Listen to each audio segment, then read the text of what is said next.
Ça améliore les conditions de vie de nos employés et de leurs familles.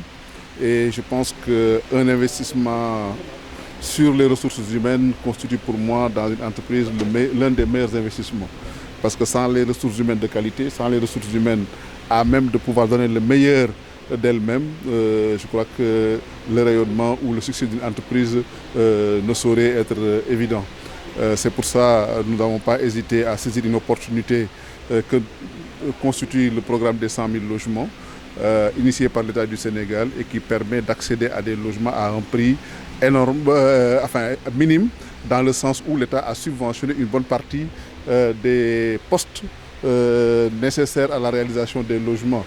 Je crois que l'État a pris en compte la voirie, l'électrification, mais aussi une politique d'exonération fiscale pour les promoteurs de ce type de logement.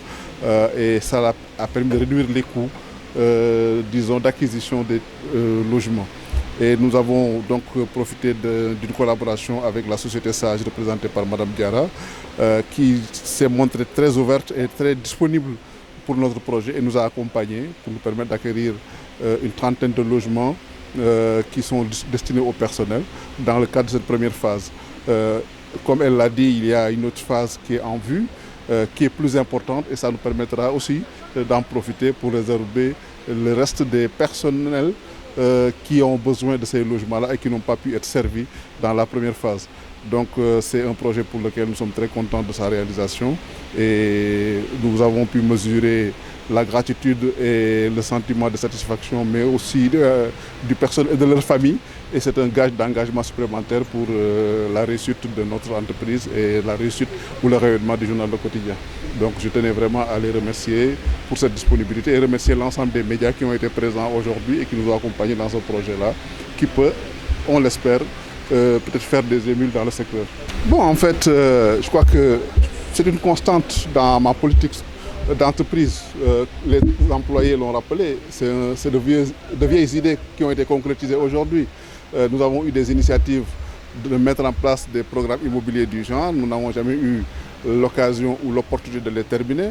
Peut-être avant, il n'y avait pas le programme des 100 000 logements, parce que les coûts étaient très chers pour beaucoup de personnel. Aujourd'hui, il y a le programme des 100 000 logements qui a permis de réduire les coûts.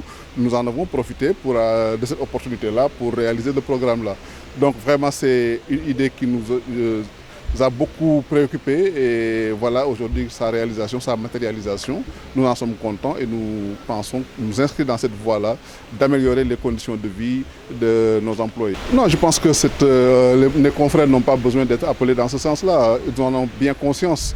Il y a des initiatives qui étaient en cours avec le Conseil des diffuseurs éditeurs de presse du Sénégal qui voulait un programme plus élargi pour la presse. Il y a l'Association nationale de la presse sportive aussi qui avait un projet immobilier comme ça.